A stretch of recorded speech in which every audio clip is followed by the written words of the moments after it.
நீ வேணா பாத்திரம் கழுவு, நான் போய் தண்ணி புடிச்சிட்டு வரேன். அத வாயாடி பண்ணு பெத்து வச்சிருக்கிய, அத போ சொல்லு. ஏண்டா நீ என்ன கலெக்டர் வேலைக்கான போற?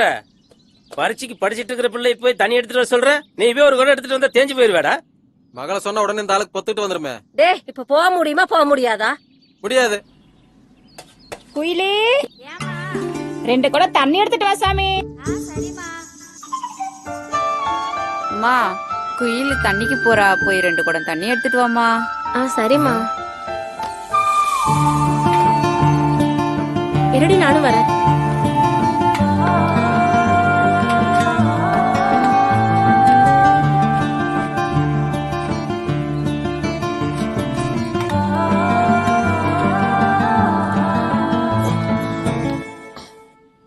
சே, இந்த வீட்டுல எல்லா வேலையும் நானே பார்க்க வேண்டியதா இருக்கு. நானே போய் எடுத்துட்டு வரேன். பில்ட போடுறா. ஓட்டுக்கலாம் வாடா.